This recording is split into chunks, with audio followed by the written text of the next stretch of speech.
There is so much there that we can talk about. I mean, one thing you said a pool or a reflection, bullfinches makes clear that it's ultra clear, like I think he says it's something like silver or something like that.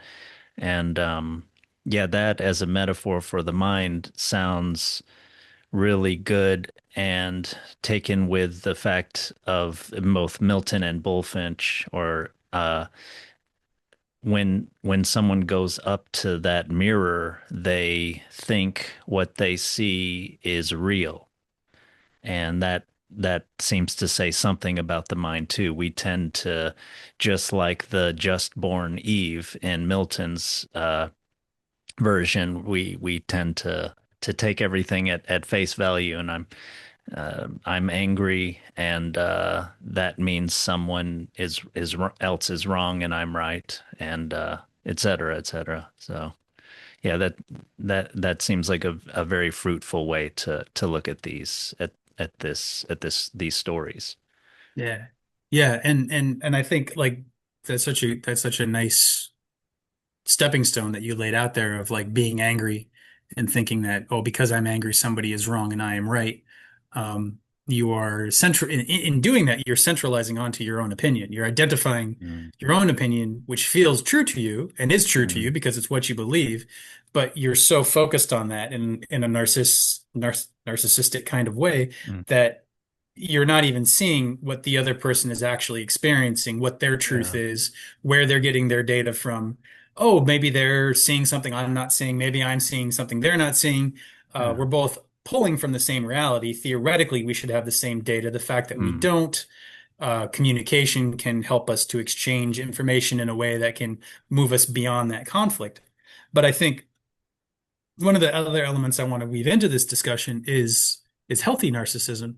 I know I have friends who have some young kids. They have a 3-year-old little girl and a set of twins who are about 8, 9 months old at this point.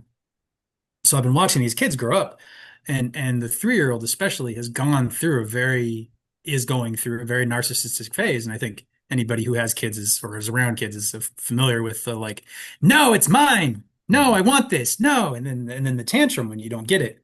And obviously we want kids to be socialized. We want them to be able to share and learn why that's important and all of that.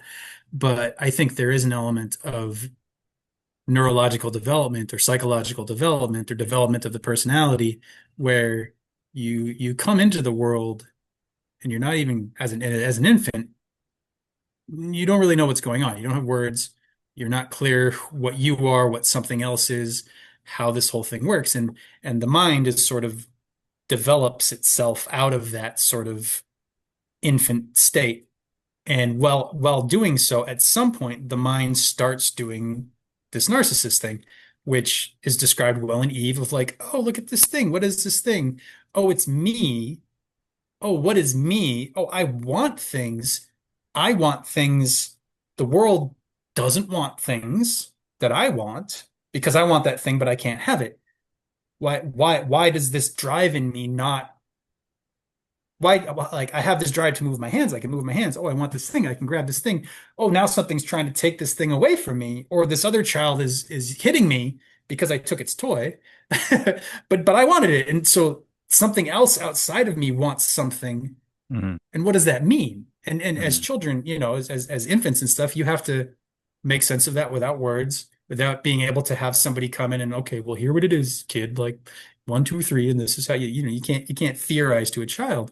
Mm, They won't even listen to you if they are speaking. They can't be mm, bothered. It's like it's a much deeper process. So mm, I would say like ideally the parents and the society can kind of guide a child mm. through that growth period, but I don't think it often works well, and we will sort of get wounded or this is like basic attachment theory, attachment trauma. You can be sort of um, wired more towards connection and less towards expression, so that you're much more interested in the other and you kind of lose yourself.